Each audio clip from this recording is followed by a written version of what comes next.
Selamat pagi saudara-saudara. Hari ini kita jumpa lagi dalam Persekutuan Lansia GKI Wahid Hasim Sabtu 13 Agustus 2022 dengan tema Hati yang Gembira adalah Obat. Halo saudara-saudara, apa kabar? Apakah semuanya baik-baik saja? Ya. Baik-baik saja semuanya? Oke, coba lambaikan tangannya. Iya, mana? Baik Bu, baik semua. Terus ya, kita baik-baik saja. Kita bersyukur karena pada pagi hari ini kita dapat berjumpa lagi dan melewati malam yang panjang sehingga kita bangun dengan tubuh segar dan bergabung dalam acara Persekutuan Lansia secara online. Saudara-saudaraku, mari kita nyanyi lagu Selamat Pagi Bapa dengan hati gembira dengan senyum ya. Oke, kita mulai nyanyi.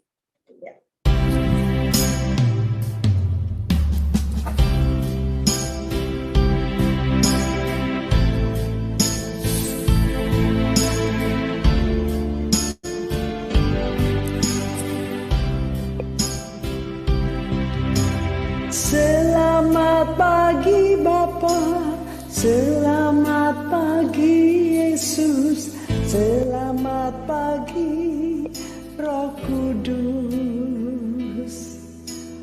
Terima kasih atas anugerah-Mu, semalam telah berlalu.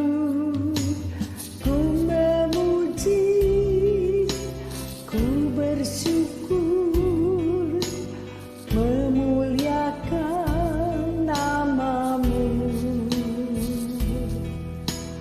Allah Bapa, Putra, Roh Kudus.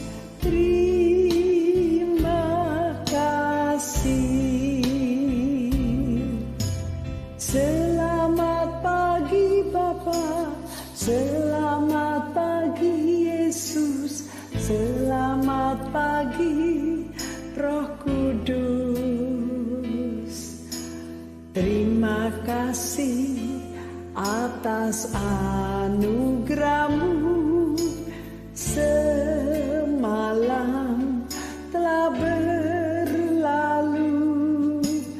Ku memuji, ku bersyukur, memuliakan nama-Mu, Allah Bapa, Putra, Roh Kudus. Terima kasih. Allah Bapa, Putra, Roh Kudus. Terima kasih.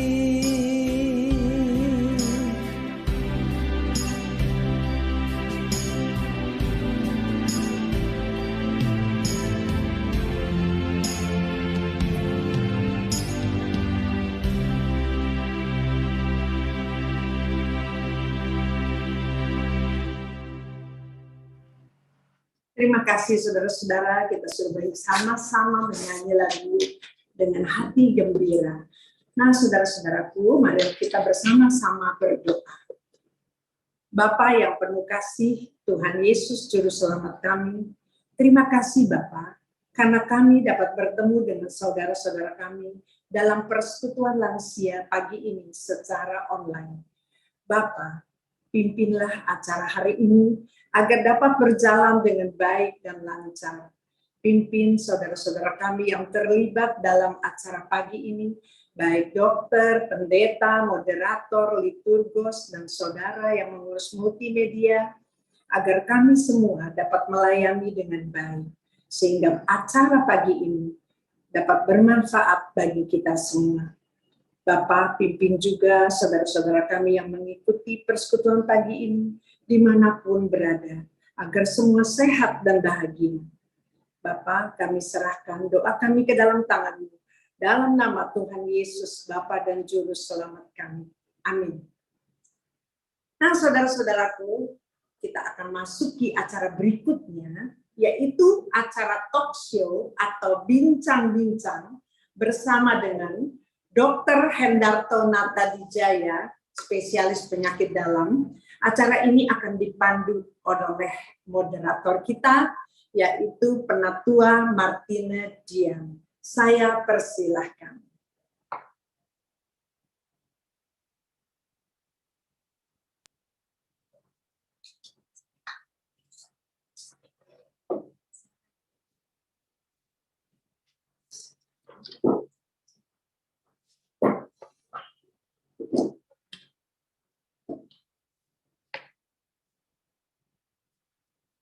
Halo, selamat pagi Bapak Ibu yang dikasihi oleh Tuhan Yesus Kristus.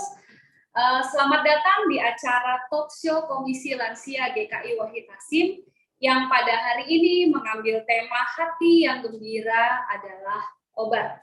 Dan pada hari ini kita sudah kedatangan tamu, seorang dokter, yaitu Dr. Hendarto Natadijaya.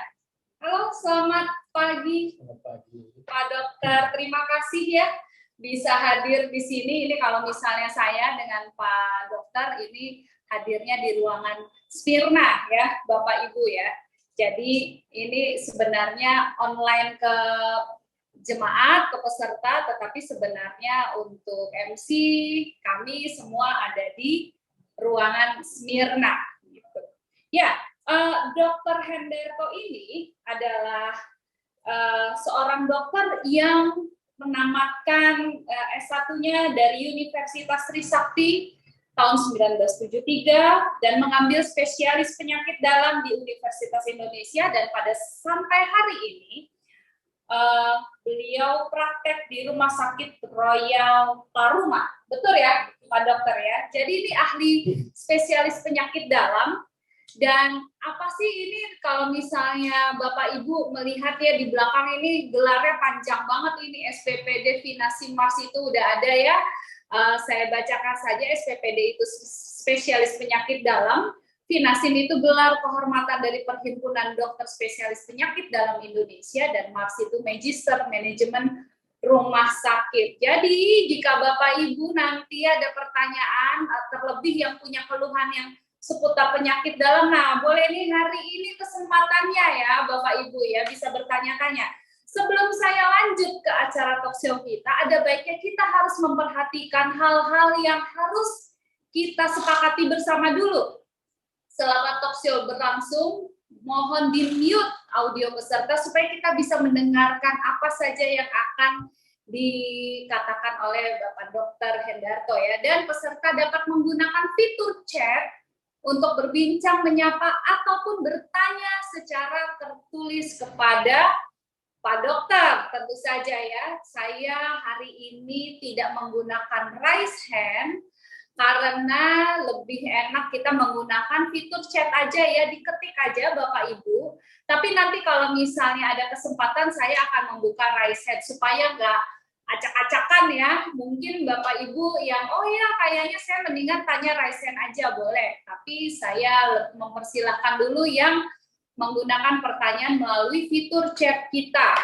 Dan jika Bapak Ibu keluar dari Zoom meeting kita, disengaja atau tidak, silakan masuk menggunakan link ID meeting dan password yang sama. Jangan lupa hari ini menggunakan nama aslinya Bapak Ibu ya. Kalau misalnya lagi pinjam handphone, laptop, iPad, cucu, mantu, anak gitu. Nah, diganti dulu ID-nya supaya kita bisa tahu siapa yang sedang bertanya dan kita bisa enak ya ngobrol-ngobrol di chat room-nya. Kan udah lama nih kita nggak bertemu, kangen-kangenan ya di hari Sabtu pagi ini. Dan jangan lupa kalau ada yang belum sarapan, siapin dulu itu kopi, teh, roti ya, apa mungkin nasi goreng ya, supaya punya semangat ya, karena tentu saja tema kita kan hati gembira adalah obat ya.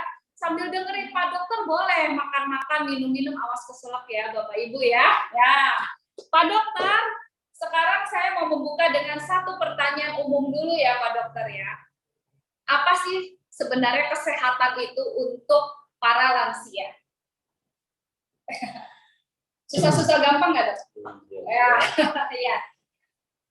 Sebelumnya saya ingin mengucapkan terima kasih kepada panitia ya yang mengundang saya untuk datang berbincang-bincang, berkenalan dengan Bapak Ibu sekalian, saudara-saudara sekalian.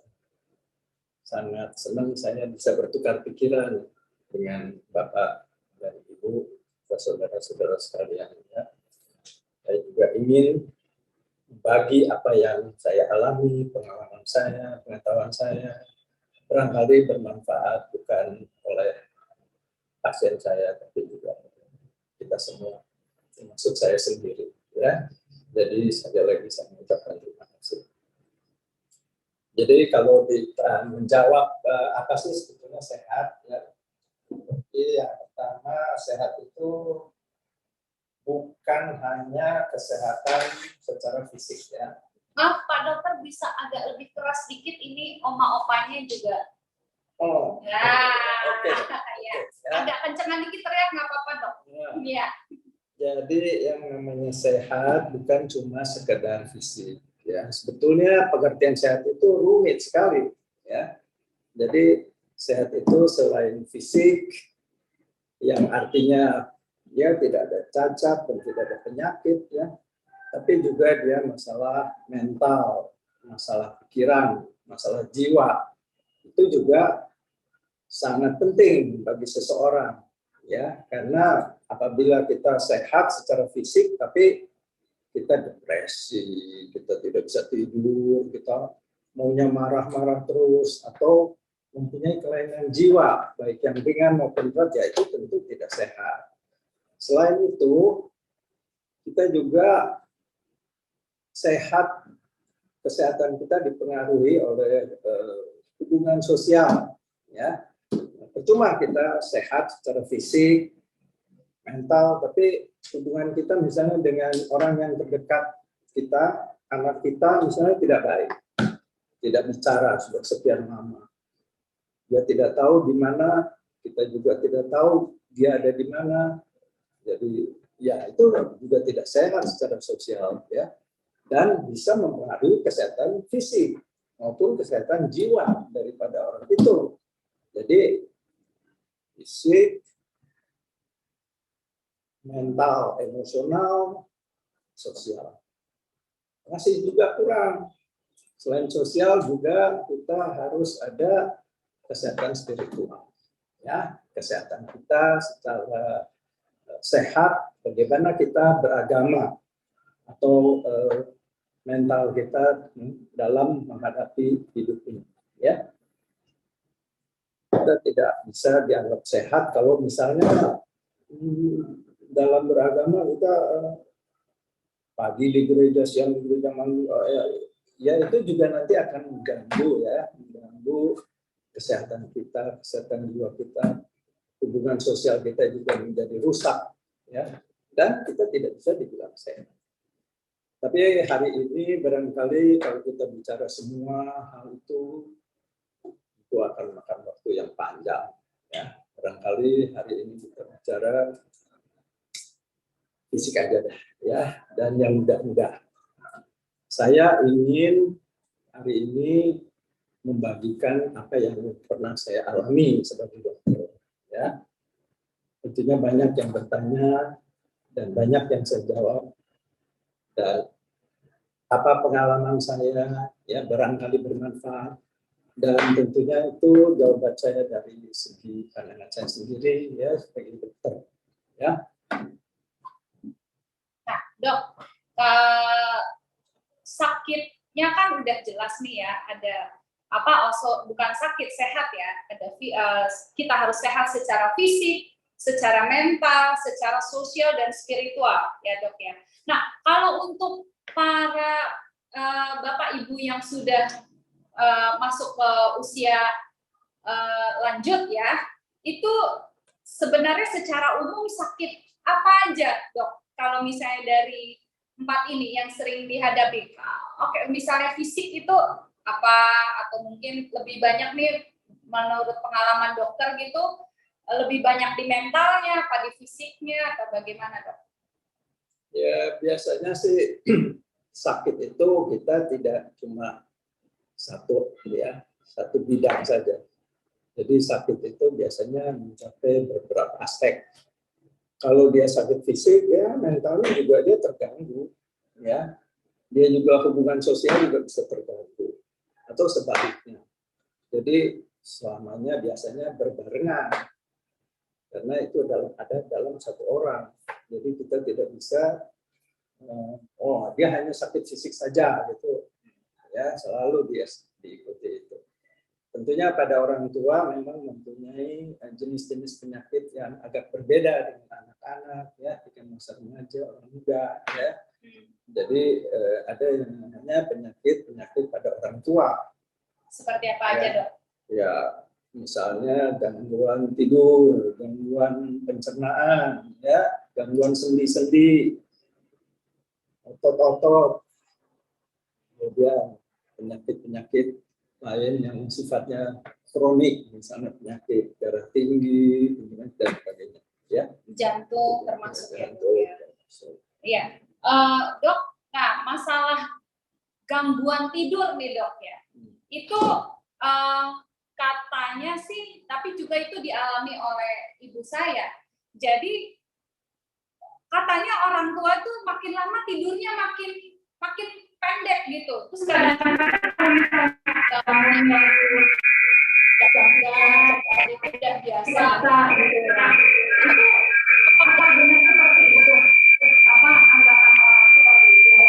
Apa waktu tidurnya makin pendek itu biasa aja gitu ya? Apakah itu wajar atau gimana? Ya, orang itu mengalami gangguan tidur, terutama pada orang yang sudah ya, kadang terbangun siang tidur, tidak bisa tidur. Nah, ya itu kebanyakan gitu ya. Ya, penyakit seperti itu, ya, dan itu tidak bisa kita sebut, ini kan itu kan tidak bisa.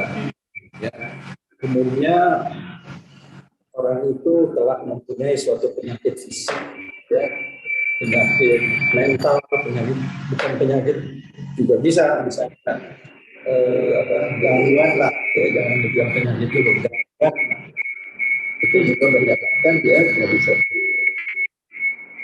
Jadi individual, mungkin kalau berobat kita harus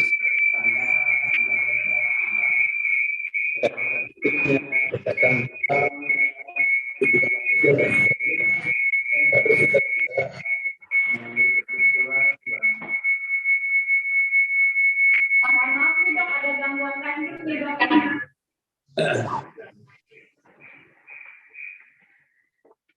Ya, oke, sudah hilang.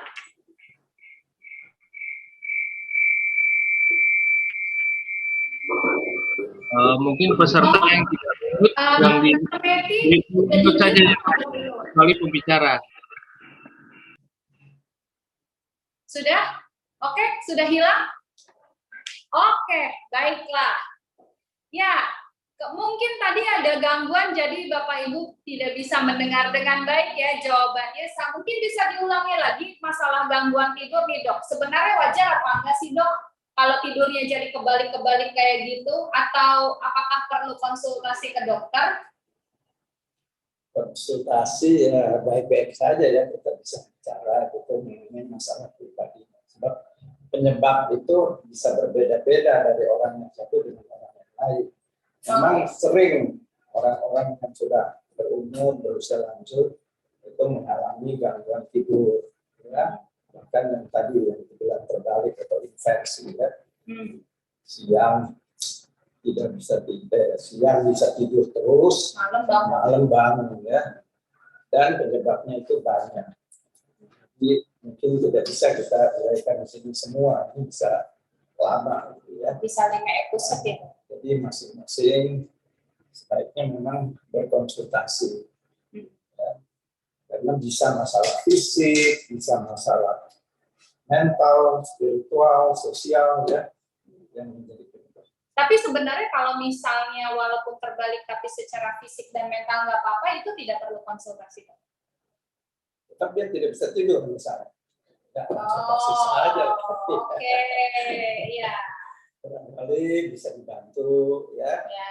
Barangkali nanti menemukan jalannya sendiri. Ya. Gitu. Kadang-kadang dokter untuk sementara kalau kelihatannya pasiennya agak menderita begitu, nggak tidur ya diberi bantuan misalnya dengan obat ya supaya dia bisa tidur. Nah, bicara obat nih Dok, apakah ini kan biasa ya kalau misalnya orang tua gitu kan ya, kalau misalnya sakit sedikit atau ada pegel linu pakai obat yang ada di pasaran gitu. Apakah itu boleh diperbolehkan Dok atau hanya boleh mempergunakan obat resep dari dokter saja? Ya, kalau ada keluhan sakit ya, sakit apapun ya, mungkin persepsi pasien dengan persepsi dokter itu berbeda. Kalau pasien bilang, ini cuma sedikit. Mungkin dokter bilang, ini mungkin ada sesuatu yang serius. Gitu. Ya, walaupun manifestasinya sama. Misalnya sakit-sakit sendi, sakit-sakit otot, ya, itu dianggap biasa. Ya, pakai minyak kayu putih atau kontrapen atau segala macam. Iya, iya. Bisa saja, boleh-boleh aja. Tapi kalau tidak bisa menolong juga, gimana? Jadi ya perlu konsultasi ke dokter. Sekali lagi ya sama seperti nggak bisa tidur tadi. Kalau ada rasa sakit, penyebabnya itu banyak. Ya, penyebabnya banyak. Dari penyebab fisik sampai penyebab mental. Ya, hanya perasaan saja, karena mungkin ada depresi, ada penyakit-penyakit yang sebenarnya bersifat kejiwaan dan sebagainya. Jadi tidak bisa kita bilang, oh ya pakai ini. Tidak bisa gitu ya, kita mesti bicara. Jadi sebagai seorang dokter itu sebelum memutuskan ini harus dipakaikan, dia harus tanya dulu ke pasiennya bagaimana riwayatnya, bagaimana hubungannya, bagaimana kondisi sebelumnya, apa kebiasaannya, apa hobinya dan sebagainya. Jadi kemudian penyakit apa yang pernah diderita sebelumnya, dulu-dulu bagaimana. Terus kita periksa fisiknya, ada kelainan apa yang ditemukan, kemudian juga dilihat. Kalau masih belum jelas juga kita bisa lihat dengan misalnya dengan ronsen, dengan CT scan, kemudian periksa darah dan sebagainya. Nah dari data-data yang diperoleh semuanya itu, baru dokter bisa menyimpulkan ya, ini pasien ini sebetulnya gangguannya di mana, penyebabnya apa, baru diputuskan. Kita ngobatinya pakai apa? Kalaupun ada obat, sebab tidak semua penyakit ya punya obat. Oh begitu Dok? Iya. Tidak semua penyakit. Tidak semua penyakit kita sudah tahu obatnya. COVID aja belum tahu. Iya Dok. Oke, jadi kalau begitu Dok, sampai di batas mana untuk mengatasi rasa sakit itu kita jadinya kalau tadi saya dengarkan dari Dr. Hendarto, jadi kembali lagi ke 4 hal ini yang tadi dokter bilang ya, sehat itu adalah fisik, mental, sosial, dan spiritual. Begitu ada yang terganggu, yang kita pikir fisik terkadang tidak fisik aja, begitu ya Dok ya? Oke, jadi sampai mana ketika kita sakit nih, lalu sampai di batas mana akhirnya kita perlu ke dokter? Ya itu tergantung kepada pasien sendiri ya. Apa dia bisa menahan, kalau tidak bisa menahan, ya ada dokter ya. Untuk berkonsultasi, untuk berdiskusi, untuk pikiran. Ada pasien yang sakit sedikit sudah nggak tahan, nggak mau ke dokter ya. Ada pasien yang udah berat juga dia bilang nggak apa-apa. Ya. Tahu-tahu sudah terlambat, dokternya juga sudah tidak bisa berbuat apa-apa, ya. Itu juga sering terjadi. Jadi ya, tergantung dari pasiennya. Tapi sebenarnya para dokter itu sebetulnya ya terbuka, ya harus terbuka pada pasien karena tujuannya dokter bukan menolong orang ya. Jadi keperluan pasien apa yang bisa dibantu, ya akan dibantu. Jangan, kita tunggu dulu nih sampai sakitnya serius benar hebat baru ke dokter. Kalau enggak nanti dokternya ngetawain atau marah atau gimana. Enggak, ya. Kita bisa berkonsultasi dengan dokter kapan saja. Oke. Nah, Bapak Ibu, ini sembari saya bertanya, kita berbincang dengan dokter ya. Bapak Ibu juga feel free, bebas aja ya, mau bertanya gitu, apapun yang mau ditanyakan oleh Bapak Ibu ke Pak Dokter Hendarto sekarang ini melalui fitur chat, boleh dipersilakan ya. Sembari saya meneruskan nih bertanya-tanya, karena waktu kita sedikit, cuma 60 menit ya. Nah, Dok, bicara tentang sakit fisik, kalau misalnya ada yang nggak tahan, langsung ke dokter, ada yang masih ringan ke dokter, udah berat ke dokter. Nah, itu kan masalah fisik ya dok ya. Ini kalau masalah mental nih dok, ini para lansia gitu ya seringkali juga merasa kesepian ya. Apalagi kalau sudah ada yang ditinggal oleh pasangannya, tinggalnya anak sibuk, mantu sibuk, cucu sibuk ya. Seringkali jadi merasa sendiri dan kesepian begitu ya. Bagaimana sih dok untuk mengatasi kesepian itu? Itu pengalaman dokter lah paling enggak. Ya kesepian itu ya bermacam-macam juga ya. Jadi bagaimana mengatasinya tergantung dari penyebabnya. Ya. Kalau misalnya dia kesepian karena anaknya pergi jauh, dia nggak ada yang diajak dekat gitu, ya anaknya bagaimana supaya kita harus mencari jalan ke sana ya. Kalau kesepiannya penyebabnya apa nanti kita obati ya dengan apa ya tak cocok gitu. Jadi satu persatu dengan pasien dengan dokter harus bicara gitu ya. Gimana riwayat hidupnya, sejarahnya dan sebagainya. Kemudian kita cari penjelasan bagaimana. Perlu bicara dengan psikolog atau psikiater barangkali ya, atau pendeta ya, atau pendeta atau siapa saja yang bisa membantu. Jadi ya banyak jalan ya. Banyak jalan ya dok. Soalnya ini juga salah satu yang ditanyakan nih ternyata oma opa kalau udah kesepian itu jadi pengaruh ke kesehatan fisiknya ya dok ya. Nih jadi kalau kiat-kiat dokter apa nih? Kalau dokter sampai sekarang masih praktek ya, berarti masih ada kegiatan ya dok ya. Jadi ada kiatnya nggak nih dok untuk bapak ibu sekalian kalau mengatasi rasa sepi, udah pensiun kan ya, jadi sudah tidak bekerja, apa nih dok kira-kira dok? Iya tentu kita mencari kesibukan ya. Nah. Kalau kita sendiri. Kalau kita ada saudara atau ada keluarga dekat, ya kita berhubungan dengan baik dengan mereka. Ya, kalau ada pasangan, ya makin eratlah hubungannya dengan pasangan. Pacaran lagi ya dok ya? Pacaran lagi kalau bujangan sama bujangan boleh saja tidak ada. Iya. Gitu aja sih. Ya jadi kan ya pacaran lagi kan kalau yang masih punya pasangan, anak udah keluar rumah ya dok ya, cucu udah sibuk ya berdua lagi ya dok ya. Tapi masalahnya kalau cari kesibukan berarti paling penting ya. Betul ya. Jadi kalau punya hobi ya kita jalani ya. Baca, berkebun atau olahraga ya, atau nonton atau baca buku ya banyak sekali ya.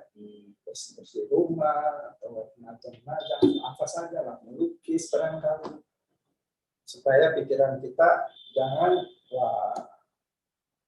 hanya memikirkan kita yang malam, kita yang sepi, nggak ada habisnya gitu ya. Sebenarnya sih itu saja. Oke, umum-umum tapi ternyata penting dok. Tidak semuanya tahu jalan keluarga, ternyata berarti kita mesti cari kesibukan. Kalau diam-diam di rumah malah yang kena malah fisiknya ya dok. Oke. Nah, bapak ibu gak ada yang nanya nih. Kan saya yang nanya mulu, ini diborong loh sama saya loh. Ya dok. Nah tadi kan kita udah bicara tentang kesepian ya. berarti ada peranan keluarga, Dok ya, selain dengan lingkungan sosial. Bagaimana kita berhubungan dengan keluarga di masa-masa tua kita? Ya, sebetulnya hubungan dengan keluarga itu dimulai dari sejak awal ya. Jadi jangan tunggu kita sudah tua baru kita, ini hubungan kita nggak baik ya. Harusnya kita sudah pelihara sejak kita misalnya masih baru menikah ya, kalau seorang keluarga baru menikah, nanti punya anak kita yang kecil, sudah kita siapkan ya hubungan keluarga itu sejak awal gitu. Jadi jangan sampai sudah terlambat, sudah terjadi sesuatu cekcok ya, jadi sudah marah-marahan ya, baru bagaimana hubungan itu sudah terlambat ya itu. Jadi ya, gimana ya, harus kita mulai dari awal. Dan kalau sudah terjadi misalnya sudah pecah, sudah ribut besar, susah. Dan itu yang harus kita carikan jalan bagaimana, tergantung dari situasi dari orang, situasi masing-masing. Ya, nggak bisa kita yang harus begini, tidak ada resep ya, baik resep mental, resep fisik, juga yang berlaku untuk semua orang. Tiap orang mempunyai kepentingan, mempunyai masalah, mempunyai kesulitan masing-masing, ya. Jadi harus secara individu. Ya, nah, Dok, itu sudah bicara tentang mental ya, bagaimana mengatasi kesepian, bagaimana peranan keluarga. Nah, sekarang saya mau balik lagi ke fisik, Dok. Ya, sambil nunggu nih. Oma opa, bapak ibu nih belum nanya-nanya nih ya. Nah, kalau misalnya belum nanya-nanya, saya mempersilahkan raise hand, boleh deh, nanti Alicia akan kasih tahu saya siapa yang mau nanya ya. Kalau misalnya nggak ada yang nanya juga, saya bakalan nanya lagi ya. Jangan bosen-bosen ya Dok, saya mulu nih yang nanya ya. Ini kita masih ada waktu sekitar 30 menit lagi. Dok, nah itu kan ada gangguan tidur ya. Ini apalagi Dok, gangguan fisiknya. Kalau soal kayak tremor gitu tuh sebenarnya biasa nggak sih Dok kalau udah lansia gitu Dok? Tremor juga banyak ya penyebabnya. Ah, itu. Ya. Gimana Dok? Ya, ada tremor karena sudah usia ya. Ada tremor penyakit, misalnya penyakit Parkinson ya. Ada juga tremor yang disebabkan karena penyakit tiroid ya. Jadi tentu mesti dicari dulu apa sebetulnya penyebabnya. Karena tindakan dari dokter atau obat yang diberikan akan sesuai dengan penyakit yang diderita oleh pasien. Ya. Tapi beginilah ya, lebih baik saya akan coba ya memberikan sedikit kepada teman-teman sekalian ya sebelum kita lebih lanjut menjawab pertanyaan-pertanyaan ya. Saya ingin membagikan pengalaman-pengalaman saya ditanya oleh pasien. Ya. Dan apa jawaban saya? Nanti bapak-bapak, ibu-ibu mendengar, dan kalau misalnya ingin bertanya lebih lanjut ya dengan masalah yang pribadi, silakan ya, artinya masalah yang bapak-bapak atau ibu-ibu alami, silakan kita jawab nantinya. Jadi begini, yang banyak saya alami adalah pertanyaan, Dok, kalau soal makan itu kita makan apa yang supaya sehat? Apa jawabannya? Saya menjawab, kita makan supaya sehat ya makan apa saja, ya. Jadi apakah makan daging, makan sayur, makan buah-buahan, besok kita. Jadi ya semuanya gitu, karena kita sebagai orang itu adalah pemakan segala, gitu, pemakan bermacam-macam, bukan seperti kambing atau kerbau yang makan rumput aja dia bisa gemuk, bisa sehat. Kalau orang bisa. Kita diciptakan Tuhan menjadi pemakan segala. Ya, apa aja dimakan gitu. Dan kita harus memanfaatkan itu. Jadi jangan kita lebih baik kita ini cuma makan karbohidrat aja. Menghindari daging. Saya tidak cocok dengan itu. Ya. Saya pikir ya kita daging makan aja ya. Sayur makan, buah apa itu yang memang makanan kita makan ya. Misalnya makan glukosa ya. Jadi kita makan apa saja. Oh, jadi semua boleh nih dok? Boleh saja. Tetapi harus disesuaikan dengan dia punya penyakit apa. Sekali lagi, kalau misalnya dia penyakitnya kencing manis ya, jangan makan gula atau semua yang produk yang mengandung gula misalnya. Kalau dia punya darah tinggi ya garam dikurangi misalnya. Ya, tentu itu juga bersifat individu lagi.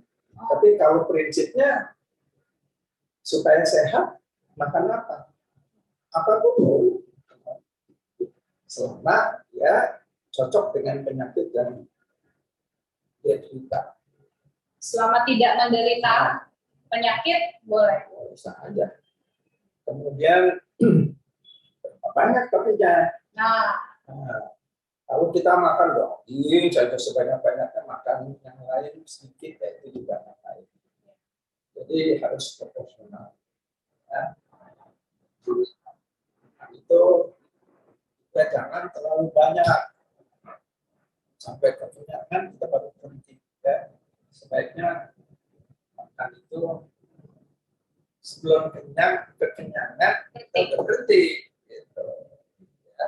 Kita batasi. Sebab nanti penyakit muncul malahan. Makan sesuatu kekurangan yang lain. Sebaliknya, kekurangan makan salah, kebanyakan makan salah juga. Jadi kita harus bisa menakar ya bagaimana kita makan. Kemudian itu kita harus sesuaikan dengan kebutuhan kita. Kalau kita kurus ya kita makan banyak karena kalau kita gemuk ya kita harus ini makan. Dan begitulah kita cara sehat, kita harus pintar. Kita harus berpikir. Jangan kita hantam aja ya, tapi kita berpikir justru dengan sering berbicara dengan orang yang belajar di bidang seperti dokter dan sebagainya ya. Kita jadi pengetahuannya tahu kita itu harusnya bagaimana. Dan itu tidak bisa ada resep tertentu yang sepertinya kita baca aja di medsos gitu, wah mesti makan ini akan sehat, segala penyakit bisa hilang. Nggak ada itu. Ya. Nggak ada. Jadi medsos ada hoaxnya juga ya, Iya. itu dok ya. Sebenarnya kan begitu, semua orang ikuti apa yang dibilang di situ ya, dia ikuti. Ya. Kemudian cara makan. Gimana? Ada pertanyaan, dok saya tuh nggak makan mulai jam 12 malam, jam 11 saya masuk makan. Gimana? Nah kalau saya jawabnya sebaiknya kita tidak makan sesudah jam 7 atau jam 6. Karena kalau malam khusus kita dia sifatnya menyerap makanan yang tidak diberikan dibebani untuk mencerna. Kalau kita makan terlalu malam ya ini mengganggu sistem pencernaan kita. Kemudian, jadi sebaiknya makan setelah jam 7 sudah selesai ya dok? sudah selesai ya sebaiknya. Air putih boleh dok? Minum boleh. Tapi ya jangan terlalu banyak ya, minum nanti kencing-kencing mengganggu. Iya. Ya. Lalu makan lagi besok paginya jam berapa? Pagi sarapan ya. Sarapan tergantung ya orang. Biasanya sebelum kerja kan dia sarapan dulu. Jadi sebelum kerja ya jam berapa ya terserah lah. gitu ya. Tapi yang penting juga waktu tidurnya cukup apa enggak. Jadi untuk kita sehat itu kita harus perjuangkan, kita harus berusaha. Kita jangan ya mau sehat nanti berdoa itu enggak cukup ya. Kita harus juga mengusahakan supaya kita sehat. Itu kita harus raih. Ada yang harus kita hindari, ada yang harus kita lakukan. Dan itu bisa secara umum seperti tadi, tapi juga secara khusus, yaitu tiap orang bisa berbeda. Treatmentnya bisa beda-beda. Nah, pada saat ini sudah ada pertanyaan dari Ibu Meti. Silakan.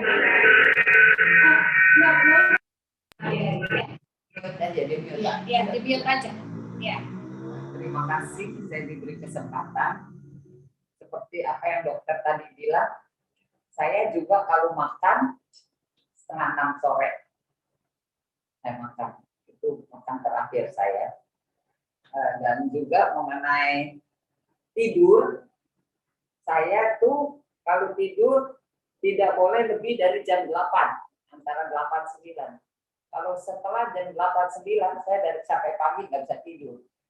Nah, puji Tuhan, karena saya terapkan begitu, saya bisa tidur dan jam 4 saya bangun. Karena saya berjanji sama Tuhan dalam pelayanan saya jam 4 tuh langsung buka YouTube, cari sapaan gembala.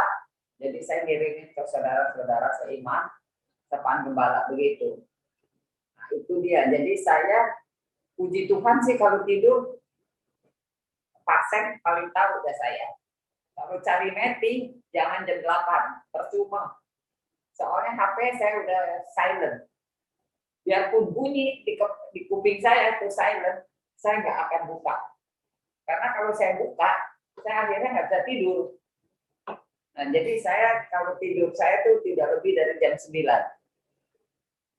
Tapi bangun benar-benar saya jam 4. Saya bangun.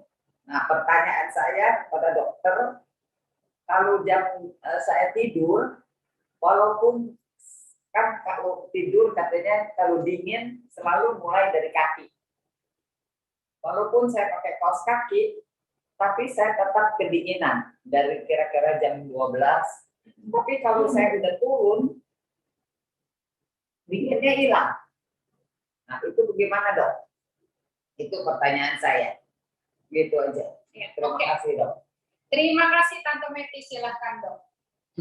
Ya, tentunya sih sebaiknya kita periksa semua ya, tapi tentu nggak bisa ya menjawab di sini. Ya. Jadi secara umum aja, ya, secara garis besar, kemungkinan ya, ada aliran darah yang kurang lancar dengan posisi berbalik. Jadi setelah posisinya tegak, darah lebih mengalir ke bawah, dan kemudiannya akan berkurang. Karena darah itu kan mengatur. Ya. Tapi ada kemungkinan penyakit lain. Untuk menghilangkan kemungkinan itu ya boleh saja berkonsultasi kepada dokter, kemudian dicek up, gitu ya. Sekali kalau tidak ada penyakit apa-apa, kita ketahui kondisi badan. Jadi ibu Meti dengan orang lain berbeda, walaupun keluhannya sama. Ya. Gitu. Nah, Makasih, Dok. Iya, kalau misalnya soal tadi terinspirasi dari Tante Meti jadinya ya. Jadi sebenarnya ini kita kalau misalnya habis tidur, itu boleh langsung bangun atau mesti duduk dulu atau gimana sih, Dok? Ya, tergantung juga Katanya ya. kalau misalnya langsung bangun nggak boleh karena oksigennya belum nyampe gitu ya. Itu benar apa enggak sih, Dok, setelah kita tidur gitu? Ya, kalau kita masih muda sih loncat juga apa ya. Tapi kalau kita sudah tua ya, karena aliran darah lebih lamban, karena pembuluh darah kita sudah banyak yang menyempit begitu. Iya. Jadi ya kita sebaiknya perlahan. Oke. Dulu tahap demi tahap begitu. Juga juga supaya menghindari jatuh, nanti keserimpet lagi langsung berdiri begitu ya. Karena orang tua itu yang harus dihindari jangan sampai jatuh dari tempat tidur, wah, itu celaka, itu nanti fatal ya, jadi urusan ya. Iya. Jadi kita hati-hati. Ya. Apalagi usia tua sih kita bangun pelan-pelan, duduk dulu. Kalau sudah bunyi-bunyi sudah nggak memutar, mata sudah lebih jelas, ya, itu kita. Sama kalau waktu makan juga kita memutuskan makan tadi, jangan buru-buru. Begitu kita makan, ya siap makan, gitu. Ya, nanti keselak. Nah, orang tua kalau keselak kan repot, gitu ya. Ini orang tua memang suka aneh-aneh ya, ada yang saya pernah ada pasien begitu dibawa sama anaknya, dok ini ibu saya ini wah susah nih, kalau minum obat kan banyak, obat ini itu vitamin segala macam, kalau minum dia lempar, wah jangan itu ya nanti masuk ke tenggorokan itu. Ya kita sudah tua lain lagi gitu. Tapi ya begitu, setiap main minum obat jadi main akrobat. Jadi ya itu macam-macam lah ya. Tapi yang penting pesannya kita harus hati-hati. Jalan hati-hati. Makan makan hati-hati juga makan. Minum juga nggak boleh keselak. Ya. Karena keselak itu jangan dianggap enteng karena bisa menyebabkan kematian. Ya. Minum apa, makan apa, minum pil aja bisa keselak. Jadi mesti pelan-pelan itu kita jangan. Itu lain lagi. Kita waktu muda barangkali nggak apa-apa ya. Kalau sudah tua, satu-satu pelan-pelan. Jadi kita yang muda yang mendampingi orang tua itu harus mengerti kondisi ibu ini sudah lain dengan anak-anak muda. Ya, malah kita harus ingatkan hati-hati, perlahan. Ya, jangan sampai jatuh. Jangan sampai keselak, jangan sampai kebentur. Ya. Makan harus hati-hati. Boleh makan, tapi jangan banyak-banyak. Ini, itu kita harus pilih. Itu juga ada yang nggak boleh dimakan, mana yang boleh dimakan, nah, itu mesti disesuaikan dengan kondisi badannya. Jadi tidak ada, wah kalau makan ini sembuh atau bagaimana, itu tidak ada. Mesti secara individu masing-masing. Apa kalau misalnya gampang keselak itu memang ini ya dok ya, memang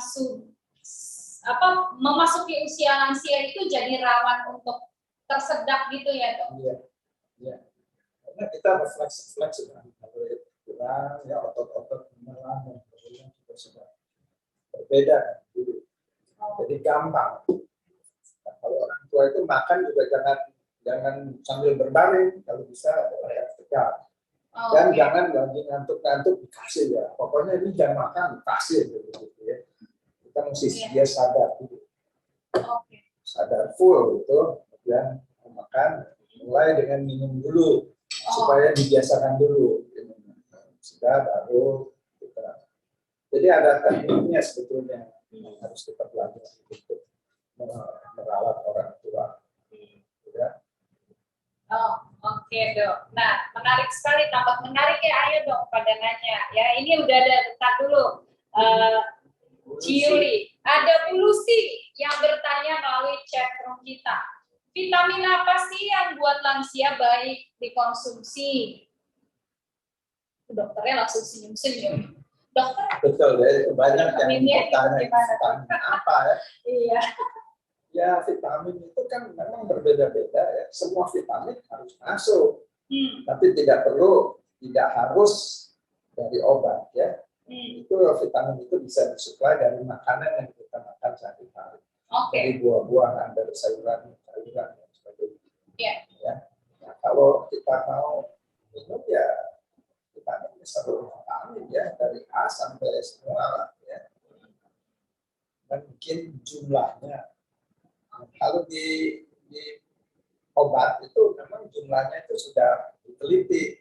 Ya, jumlahnya sebaiknya untuk kebutuhan seseorang itu vitamin A misalnya berapa ribu unit, vitamin B berapa miligram, ya itu kira-kira disesuaikan dengan kebutuhan rata-rata orang, ya supaya dia sehat. Jadi minum aja apa yang sudah menjadi preparat itu boleh.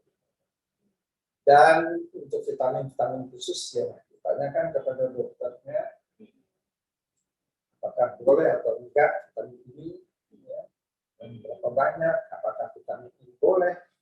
Tanyakan kepada dokternya yang mengetahui pasien ini mempunyai penyakit apa, yang mana yang harus lebih banyak, apakah vitamin C atau vitamin D atau vitamin A, ya. Nah, itu sebenarnya kalau kita mengkonsumsi terlalu banyak vitamin atau obat, itu pengaruh nggak sih dok sama ginjal kita nantinya? Ya, vitamin itu sebetulnya bukan cuma vitamin ya, semua makanan, ya. Semua zat nutrisi itu kalau kelebihan buat tubuh, sebetulnya tubuh ada mekanisme untuk membuang sendiri, baik melalui feses Ya. atau melalui kencing, Ya. bisa. Ya. Jadi sebenarnya kita tidak perlu takut ya, kecuali berlebihan seperti orang mau bunuh diri gitu. Tapi kalau cuma itu sih umumnya sih aman. Umumnya aman ya. Jadi mitos katanya terlalu banyak minum obat mengganggu ginjal itu nggak benar juga ya dok ya? Kecuali ginjalnya sudah rusak. Oh kecuali itu. Oh, oke. Kalau ginjalnya rusak ya beda lagi ya Beda dok ya. lagi. Iya. Itu ya ada obat yang memang mestinya dosisnya taruhlah 1 gram. Oh dia ginjalnya rusak. Boleh apa enggak? Masih boleh apa enggak? Iya. Ada yang sama sekali nggak boleh. Iya. Ada yang masih boleh, tapi jumlahnya sedikit. Jadi harus tanya ke dokternya kalau kita punya penyakit itu. Iya. Ya, jadi mesti berteman dengan baik lah dengan dokternya. Ya. Kalau nggak punya dokter Iya. berarti ke dokter Iya. Hendarto aja. Ya. Nah dok nih Ibu Lucy juga bertanya selain vitamin nih dok, olahraga apa sih yang baik buat lansia gitu? Berenang boleh nggak dok? Olahraga Iya. pertama ya untuk lansia itu harus yang sifatnya istilahnya low impact. Low impact. Artinya tidak ada benturan, tidak membuat mudah terjatuh, keseleo, ya misalnya. Kemudian tidak sampai ngos-ngosan, ya. Tidak perlu orang tua sampai begitu, tidak perlu. Oke. Ya. Ya. Kita bergerak tanpa harus ngos-ngosan, tapi kita bergerak, itu yang penting.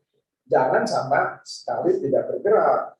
Bergerak yang bagaimana? Bergerak apapun ya, kita punya sendi-sendi itu kita gerakkan. Ya, apa berenang? Oke. Kalau dia masih bisa, ya, paksa. Ya, mau naik sepeda, oke juga. Jalan, oke. Main tenis, bulu tangkis jangan, sepak bola jangan, ya. Ya. Kita Jadi- harus tahu lah, ya. Kapasitas kita. Kapasitas kita gitu. Yang bagus sih, pokoknya bergerak. Oke. Kita harus bergerak. Karena kalau kita tidak bergerak, otot kita jadi kepuh. Berapa banyak kita bergerak? Kadang-kadang kan kita bosan, kita begini. Ini 10 kali, ini 8 kali. Begini, nggak usah dihitung-hitung lah. Ya. Kita bergerak tenaga. Ya. Diri, jongkok, udah cukup. Tapi kita bergerak. Naik tangga. Kalau masih kuat Kalau oke. masih oke. kuat, yang jatuh ya. Ya. Kalau udah nggak kuat jangan dipaksa. Tapi jangan kita membuat jadi kaku yang Oke. tidak bergerak. Ya, kita harus bergerak. Mereka harus, tapi kita harus sesuaikan. Oke. Nah, ada pertanyaan dari Ibu Yuli. Yang saya mau tanya adalah, kalau misalnya aturan minum obat 5 hari, tapi itu si pasien ini udah merasa sembuh 3 hari, kemudian dia stop sendiri. Hari ke-7 sakit lagi. Nah, gimana? Oh, soal dosis nih dok. Apakah obat yang tadi yang 2 hari ini dimakan lagi, atau dia harus mengulang dari 1 kali yang diberi awal? Kayak antibiotik ya. Iya. Gimana dok? Ya itu begini, kalau seorang dokter itu akan memberikan resep obat dan berapa lama dia harus dimakan, itu dia perkirakan kebutuhan dari si pasien ini untuk berapa hari. Penyakit seperti ini, keadaan seperti ini akan diperhitungkan oleh si dokternya akan hilang dalam berapa hari, gitu ya. Jadi dia berikan sekian hari menurut perhitungannya dia. Gitu. Tapi memang ada obat-obatan yang harus tuntas menurut sudah kebiasaan atau sudah menurut penelitian, misalnya seperti antibiotik itu ya, kira-kira 5-7 hari. Iya. Umumnya tidak semua ya, umumnya. Ada Iya. yang cuma 3 hari, bisa ada 1 misalnya. Ada yang harus ini paling sedikit seminggu. Jadi itu tergantung dari dokternya menentukan itu. Sebaiknya kita ikut saja apa yang diperkirakan oleh dokternya. Kan kita percaya sama dokternya. Iya. Jadi kita percaya aja apa yang dia katakan dan kita ikuti. Jangan dikarang-karang sendiri. Kita merasa gini. Itu kan berarti tidak sesuai kita berobat. Apa yang kita serahkan kepada dokter, ya kita ikuti gitu sebaiknya. Kalau misalnya ada penyakit yang sudah baik, kambuh lagi ya datang lagi ke dokter. Kenapa tidak sembuh? Ada masalah lain, ya. Kita tidak bisa mengatakan bahwa ini salah menurut obat. Tidak bisa kita katakan begitu juga. Mungkin aja, ya. Tapi kita harus bicara sama dokternya. Kita akan keluhan kita atau masalah kita. Ya, jadi kalau bicara soal dosis berarti kita harus ngikutin apa petunjuk dokter. Ya. Nah, satu lagi nih dok. Tapi bukan berarti bahwa dokter itu sempurna, ya. Oke. Karena dia juga tidak bisa meramalkan sampai persis, ya. Kalau obat ini masuk ke badan ini, Tina, misalnya sama nggak sama kalau obat ini masuk ke badan? Beda. Oke. Jadi yang dia perkirakan ini 5 hari, ternyata alergi. Lagi dok. Lagi itu stop, harus stop. Harus ke dokter. Berarti Saya minum obat ini jadi begini. oh berarti boleh ya dok, kita misalnya nih ya, saya dikasih obat, lalu membuat badan saya menjadi lebih buruk, saya boleh menghentikan lalu konsul lagi ke dokter. Harus, bukannya boleh, harus. Oke. Ya. Iya. Itu apalagi kalau terjadi alergi kan bisa sampai pingsan, bisa sadarkan diri. Penting sekali. Iya. Dan dokter kan tidak tahu semua. Ya, Kita alergi apa? Tidak tahu. Dan ada orang yang misalnya minum obat 10 kali, minum nggak apa-apa. Yang ke-11 jadi alergi. Bisa terjadi begitu. Nah, itu kan di luar dugaan dokter. Ya. Nah, ada lagi nih dok, satu lagi lah ya nih soal obat-obatan nih ya. Misalnya yang menderita hipertensi gitu. Mungkin atau jantung, mungkin ada obat-obat yang harus dikonsumsi tiap hari. Nah, kebanyakan karena merasa sudah tensinya baik-baik aja, obatnya di-stop, padahal harusnya itu setiap hari dan seumur hidup. Itu sebenarnya gimana sih dok? Sebenarnya kita boleh menghentikan di tengah-tengah kalau sudah oke aja tensinya, atau kalau menurut petunjuk dokter harus tiap hari, ya kita harus konsumsi tiap hari. Ya, dokter mempresepkan obat anti hipertensi pertama sesuai dengan kondisi yang dia periksa, ya. Jadi misalnya kasih satu macam obat. Apa tujuannya obat itu diberikan adalah untuk menekan supaya tensinya tidak naik. Jadi dia minum justru sebelum naik. Oke. Jangan tunggu naik dulu, baru minum. Terlambat. Nanti dia sudah naik begitu, waktu fluktuasi ke atas, tekanan darahnya, stroke, udah telat itu. Jadi walaupun dia itu tekanan darahnya baik-baik saja, sudah dikasih obat, minum aja, supaya jangan fluktuatif begini. Minum obat, dia di bawah. Obatnya nggak diminum, naik. Minum lagi, turun lagi. naik lagi. Nah, itu yang gelombang seperti ini itu yang lebih berbahaya. Jadi ya berkonsultasi dengan dokter, ya kemudian ikuti aja petunjuknya. Gitu. Dan kita harus tahu bahwa obat kalau tekanan darah tinggi ya, itu adalah untuk mencegah terjadinya komplikasi-komplikasi. Dan komplikasi-komplikasi ini akan terjadi apabila tekanan darah tidak terkendali. Jadi diberikan sebelum terjadi komplikasi atau sebelum menjadi tidak terkendali. Apakah obat itu harus diminum seumur hidup? Tergantung juga sebetulnya tekanan darahnya. Penyakit tekanan darah tinggi itu ada yang memang seumur hidup karena bersifat genetik. Kita bisa apa-apa ya, memang dia itu sudah dilahirkan dengan gen seperti itu. Jadi tekanan darahnya memang tinggi. Untuk mengurangi kemungkinan terjadi komplikasi waktu dia masih muda, kita sudah berikan dulu obatnya. Kalau tidak diberikan obat, nanti dia muda-muda sudah stroke atau sudah gagal jantung atau ginjal dan sebagainya.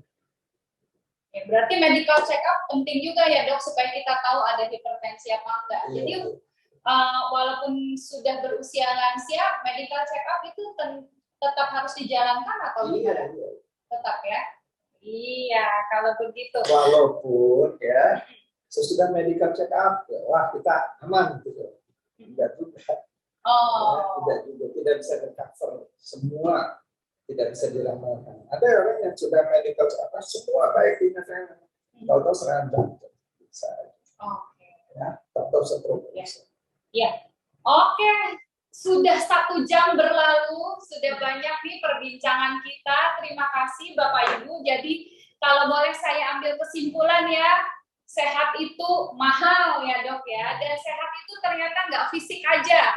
Sehat kita harus sehat secara fisik, secara mental, secara sosial, dan yang terutama secara spiritual. Nah, untuk itu kita harus mengkombinasikannya, harus balance ya, seimbang kalau kata Dr. Hendarto, supaya kita dapat menjalani hidup kita dan berkarya dengan lebih baik lagi. Terima kasih Dr. Hendarto Natadijaya. Kita boleh memberikan tepuk tangan dan reaksi kita ya atas kehadiran Dr. Hendarto. Saya juga jadi belajar banyak, biarpun saya belum lansia, orang tua saya udah lansia dok ya.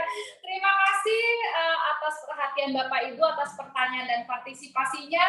Kembali acara saya berikan ke Ibu Yuli Esther. Silakan. Tunggu sebentar ya.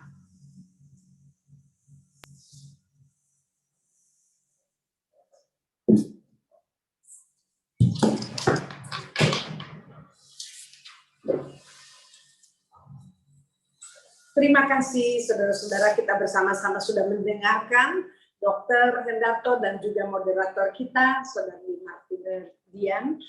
Dan sekarang kita akan nyanyi lagu Hati yang Gembira Adalah Obat. Dan seperti yang tadi kita dengarkan bahwa kesehatan berhubungan dengan fisik dan mental, kita harus gembira saudara-saudara. Kita nyanyi lagu ini ya dengan gembira. Mari kita nyanyi.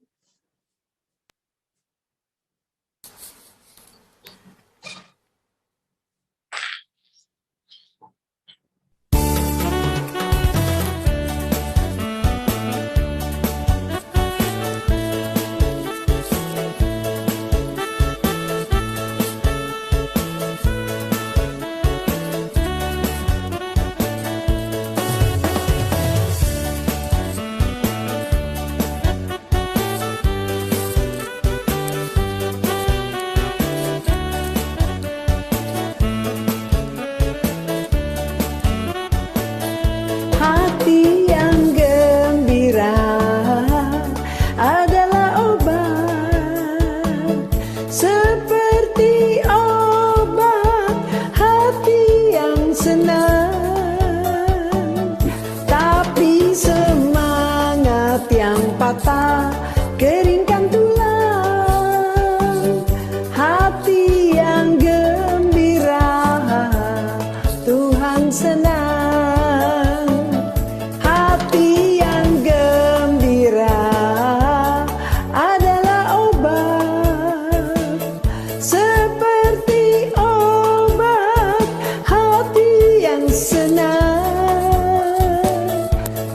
Tapi semangat yang patah, keringkan tulang.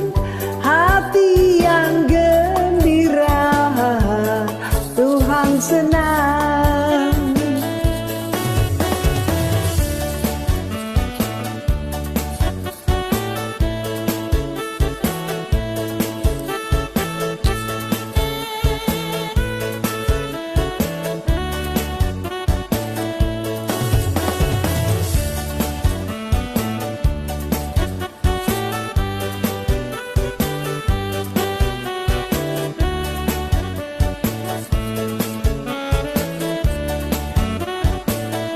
Hati yang gembira adalah obat, seperti obat hati yang senang. Tapi semangat yang patah, keringkan tulang. Hati yang gembira, Tuhan senang. Hati yang gembira adalah obat, seperti obat hati yang senang.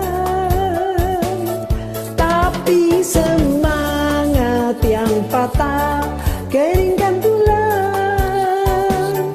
Hati yang gembira, Tuhan senang.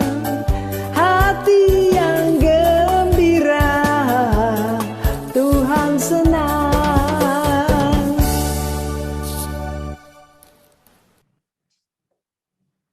Terima kasih saudara-saudara yang sudah ikut bernyanyi bersama dengan kami. Hati yang gembira adalah obat dari Amsal 17 ayat 22. Marilah sekarang kita mendengarkan beberapa untaian kata dari pendeta pendamping Komisi Lansia, yaitu Pendeta Immanuel Adam. Saya persilahkan. Ya, selamat pagi Bapak Ibu, saudara sekalian. Pagi juga sudah mulai mau menjelang siang ya. Ya, oke. Di tengah-tengah sukacita kita pada hari ini, kita akan sedikit merenungkan firman Tuhan dari apa yang sudah dijelaskan oleh dokter. Dan ada satu hal yang menarik buat saya, yaitu bahwa kesehatan tubuh kita ini semua tidak tergantung dari obat-obatan, olahraga, dan lain sebagainya ya. Itu penting. Tapi ada satu hal yang lain lagi, yaitu kesehatan spiritual kita. Ya. Oke, sebelumnya saya ingin mengajak Bapak Ibu saudara sekalian berdoa sejenak. Mari kita berdoa. Tuhan Yesus, kami bersyukur kami boleh ada bersama-sama saat ini mendengarkan arahan-arahan dari dokter yang boleh memberikan kepada kami pengetahuan, pemahaman, agar menjalani hidup kami di usia tua kami ini dengan lebih baik lagi. Sebentar kami akan membaca dan merenungkan sedikit dari firman-Mu, sehingga sungguh-sungguh kami boleh semakin dilengkapi dalam perjalanan hidup kami. Terima kasih Bapa, dalam nama Tuhan Yesus kami berdoa. Amin. Ya, Bapak Ibu, saudara yang dikasihi Tuhan Yesus Kristus, tadi ayatnya sudah dibacakan oleh Ibu Esther ya. Hati yang gembira adalah obat yang manjur, tetapi semangat yang patah mengeringkan tulang. Ya. Nah, dalam beberapa terjemahan Alkitab diterjemahkan bahwa hati yang gembira adalah obat yang manjur dan pikiran yang ceria memberikan kesembuhan. Jadi rupanya di sini ada dua hal yang penting sekali yang perlu digarisbawahi dalam hidup ini. Kita perlu kegembiraan, kita juga perlu pikiran yang positif. Ya, di sini disebutkan pikiran yang ceria. Nah, Bapak Ibu, saudara sekalian, orang berpikir bahwa dengan banyaknya uang hati kita gembira. Saya melihat ada orang-orang yang nggak punya uang, tapi hatinya gembira. Tapi malah orang yang banyak duitnya, malah hatinya nggak gembira. Hatinya penuh dengan ketakutan, pikirannya penuh dengan ketakutan, hidupnya jadi nggak begitu bergembira lah. Ada juga orang yang mengatakan bahwa orang-orang sakit itu adalah orang-orang yang tidak gembira. Karena dia ditekan oleh sakit penyakitnya. Saya perhatikan beberapa pasien yang sedang sakit, yang sedang dirawat di rumah sakit, namun hatinya, pikirannya gembira. Nah, ada orang juga yang berpikir bahwa kalau orang lapar itu, yang nggak bisa makan itu, pasti hidupnya sedih, dan sedih. Ternyata saya melihat beberapa orang yang dari hari ke hari sulit untuk makan, namun mereka tidak pernah hidup dikendalikan oleh kesedihannya. Tapi malah mereka juga hidup dalam kegembiraannya. Jadi yang saya mau katakan di sini bahwa kegembiraan itu tidak ditentukan oleh keadaan yang ada di sekitar kita. Kegembiraan dan sukacita itu adalah masalah yang ada di dalam. Ya.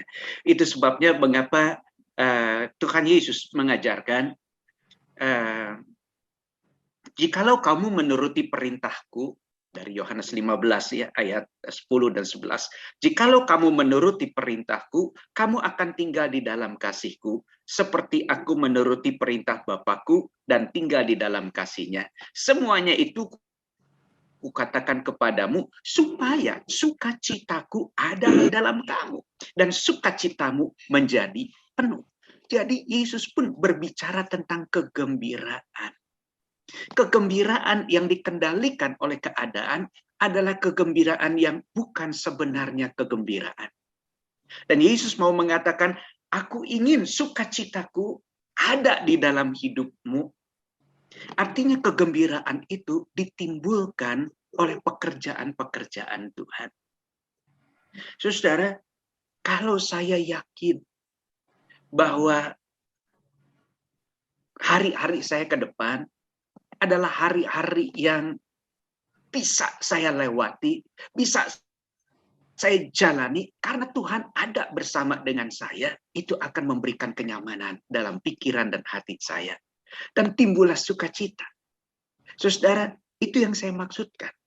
Ketika seseorang mulai mengarahkan pikirannya, hatinya pada Tuhan, dia akan semakin yakin dan percaya bahwa hidupnya nggak akan pernah lepas dari campur tangan Tuhan. Disitulah dia memiliki kenyamanan hidup. Kenyamanan itu memberikan kepadanya kekuatan untuk terus bersukacita menjalani hidup ini, karena dia tahu dia nggak hidup sendirian, tetapi dia hidup bersama dengan Tuhan. Dan orang-orang seperti ini juga akan sangat yakin ketika dia sedang berhadapan dengan sakit penyakit, dengan kelemahan tubuhnya. Dia tahu dokter, alat-alat medis, obat-obatan membantu untuk pemulihannya. Namun dia juga yakin bahwa Tuhan turut bekerja dalam setiap perkara yang ia alami dalam hidupnya. Bukankah kenyamanannya itu jadi semakin diperteguh? Itu sebabnya Bapak Ibu Saudara yang dikasihi Tuhan Yesus Kristus, hati yang gembira itu ditentukan oleh pikiran kita yang terarah pada Kristus, yang terarah pada firman. Itu yang membuat kegembiraan itu timbul dalam hidup kita, karena keyakinan kita bahwa kita tidak hidup sendirian, tetapi kita hidup bersama dengan Tuhan. Walaupun saya sudah mulai merasakan sekarang ini apa yang tadi dikatakan oleh dokter. Pagi-pagi saya selalu biasa minum air hangat 2 gelas. Tapi akhir-akhir ini saya minum seperti biasanya, tapi lebih banyak keselaknya, gitu ya. Artinya bahwa saya sudah mulai mengalami kelemahan-kelemahan di otot-otot tertentu di bagian leher saya.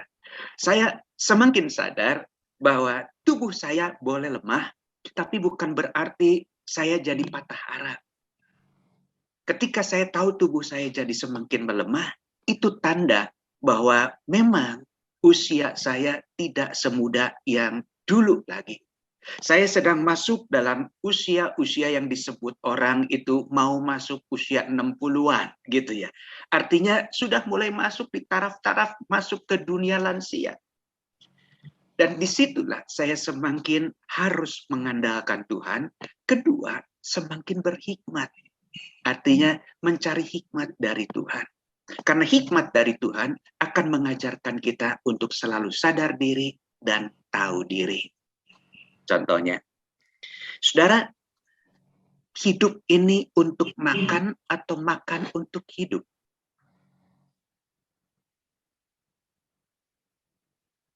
Hidup untuk makan atau makan untuk hidup?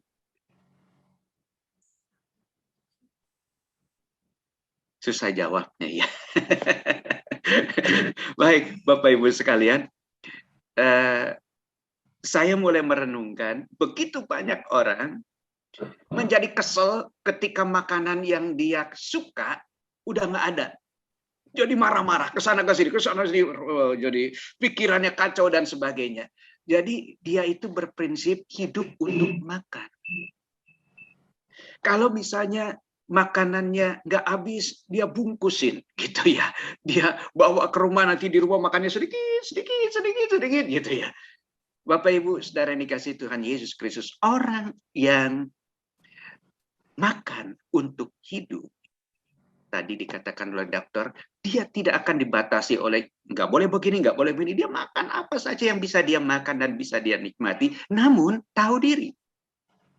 Ada hal-hal yang nggak boleh kelebihan, ada hal-hal yang harus dibatasi, ada hal-hal yang memang nggak bisa di-loss gitu ya. Dan itu hanya ada dalam hikmat. Pikiran yang mengendalikan hidup kita. Ya Bapak-bapak, Ibu-ibu di usia lanjut ini, kita harus semakin bijak dalam mengelola hidup kita. Karena kegembiraan itu lahir saat kita bisa mengelola hidup kita juga. Badan sehat, hati senang, dan dapat menikmati perjalanan hidup ini dengan penuh kegembiraan dan sukacita Tuhan. Jadi sekali lagi pesan saya pada hari ini adalah semakin kita bijak, semakin kita bisa menjadi orang-orang yang bersukacita dalam hidup ini. Ya. Ketika kita terus mikirin penyakit kita, akan hilang tuh sukacita. Tapi ketika kita berpikir bahwa aku tahu aku sakit, aku harus semakin jaga diri, tapi aku juga semakin bersandar sama Tuhan. Karena aku tahu dialah yang akan menopang dan menuntun aku. Disitulah sukacita kita akan semakin bertambah.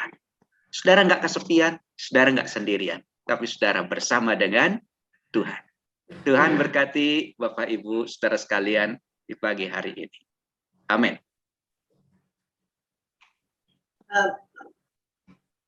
Berikutnya adalah doa penutup dan juga berkat yang akan dibawakan oleh pendeta. Baik, Bapak Ibu, saudara sekalian, mari kita datang ke hadapan Tuhan di dalam doa dan terimalah berkat Tuhan nanti ya. Kita berdoa. Terima kasih Bapa di sorga untuk kegiatan kami saat ini, di mana kami dapat sungguh-sungguh bersama-sama diperlengkapi Tuhan, baik dari sudut medis maupun juga dari spiritual, dan kami semakin dikuatkan Tuhan untuk menjalani hari-hari kami di usia kami yang sudah tidak muda lagi, dan kami boleh bergembira atasnya. Dan kami bersyukur bahwa kami akan terus bersama dengan Tuhan yang peduli dan yang selalu menolong kami. Dan kami mohon juga Tuhan terus berikan kami hikmat, sehingga kami selalu hidup di dalam hidup yang penuh dengan kesadaran diri. Sehingga kami dapat mengontrol diri kami sendiri di dalam hikmat Tuhan. Terima kasih Bapa di sorga, kami mau berpisah dan kami akan kembali ke aktivitas kami masing-masing. Tuhan berkati kami. Terimalah berkat Tuhan. Kasih karunia Tuhan Yesus Kristus, kasih Allah Bapa, serta persekutuan dan pertolongan Roh Kudus menyertai Bapak Ibu saudara sekalian dari sekarang ini sampai ke masa depan. Amin. Tuhan berkati Bapak Ibu sekalian.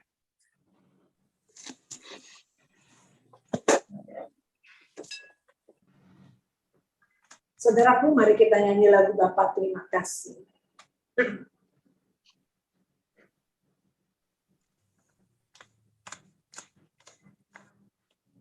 Bapa, Terima kasih, Bapa. Terima kasih, Bapa di dalam surga. Ku berterima kasih. Amin. Amin. Terima kasih Pendeta Immanuel Adam. Saudara-saudaraku, tidak terasa kita sudah sampai di penghujung dari ibadah kita pada pagi ini. Marilah kita bersama-sama menyanyi Di Jalan Hidupku. Kita tidak takut karena kita tidak sendirian, ada Tuhan bersama dengan kita. Mari kita nyanyi.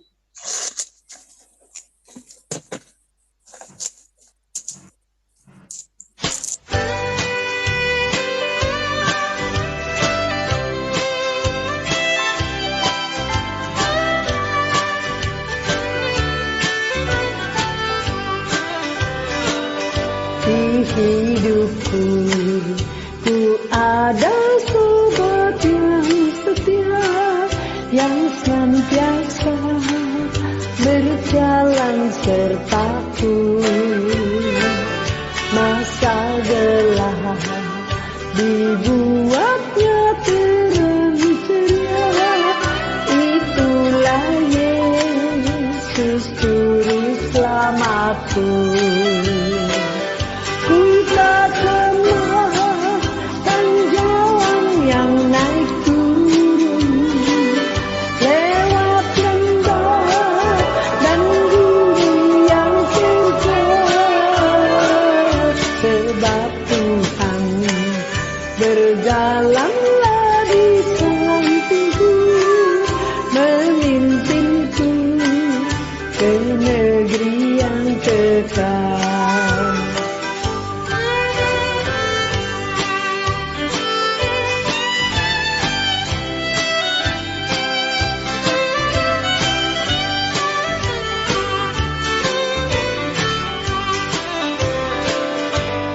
Kasihnya besarlah tiada taranya, dengan rela Dia mati bagiku. Kepadanya ku serahkan jiwa dan raga, sejak itu Dia bimbingku selalu.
Saudara-saudaraku, selesailah sudah acara persekutuan kita pada hari ini.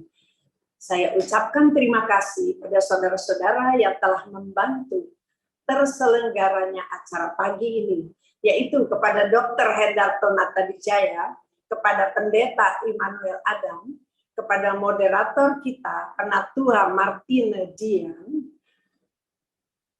dan kepada saudara yang membantu multimedia, Saudari Alicia, kepada Ketua Komisi Lansia kita, Saudari Vivi Lili, dan juga kepada saudara Ibu Meti yang telah hadir di sini bersama dengan kami. Dan terima kasih juga pada saudara-saudara yang ada di rumah dan dimanapun berada yang telah mengikuti acara ini. Saudara-saudara, kita akan jumpa lagi dalam persekutuan lansia yang akan datang, yaitu hari Sabtu 10 September 2022, jam 10 dipimpin oleh Pendeta Dewi Prahesti dengan tema Tuhan tahu yang kita butuhkan dari Lukas 11 ayat 13. Oke, saudara-saudara, selesai sudah acara kita hari ini. Kita harus tetap sehat, semangat, dan Tuhan memberkati kita semua. Terima kasih, Bos.